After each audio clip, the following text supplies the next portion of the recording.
மீனவர்கள் தங்களது படகுகளில் தமிழக வெற்றிக் கழகம் என்று கட்சியின் பெயரை குறிப்பிட்டிருந்ததால் அவர்களுக்கு அரசின் மானியம் வழங்கப்படவில்லை என தவேக குற்றம் சாட்டியிருக்கிறது. இது தொடர்பான கூடுதல் விவரங்களோடு இணைகிறார் எமது செய்தியாளர் மகேந்திரன். வணக்கம் மகேந்திரன், உங்களிடம் இருக்கும் தகவல்களை சொல்லுங்கள். மீனவர்கள் தங்களது படகுகளில் தமிழக வெற்றி கழகம் என்று கட்சியின் பெயரை குறிப்பிட்டிருந்தால் அவர்களுக்கு அரசின் மானியம் வழங்கப்படுவதில்லை என்று தமிழக வெற்றி கழகம் குற்றம் சாட்டியிருக்கிறது. இதற்கு தமிழக வெற்றி கழக தலைவர் விஜய் கண்டனம் தெரிவித்து பதிவை வெளியிட்டிருக்கிறார். நெல்லை கூட்டுப்புலி கிராமத்தில் படகுகளில் தவேக என்ற கட்சியின் பெயரை மீனவர்கள் எழுதியிருப்பதாகவும் கட்சியின் பெயர் படகுகளில் இடம்பெற்றிருப்பதால் மானியம் வழங்க முடியாது என்று அரசு ஊழியர்கள் கூறியதாகவும் தகவல் வெளியாகி இருப்பதாக தவேக தரப்பில் இந்த குற்றச்சாட்டானது முன்வைக்கப்பட்டிருக்கிறது.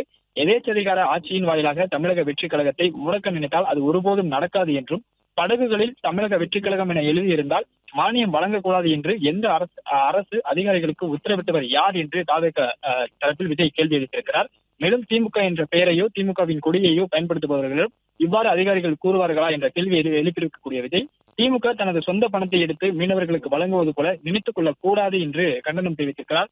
மேலும் இது போன்ற செயல்பாடுகளை நிறுத்தாவிட்டால் மாபெரும் போராட்டத்தை எதிர்கொள்ளும் நிலை வரும் எனவும் தமிழக வெற்றி கழக தலைவர் விஜய் தன்னுடைய அறிக்கையில் தெரிவித்திருக்கிறார். பிளே ஸ்டோர் மற்றும் ஆப் ஸ்டோரில் இருந்து பாலிமர் செயலியை QR கோடு மூலம் பதிவிறக்கம் செய்யுங்கள். செய்திகளை உடனுக்குடன் பெறுங்கள்.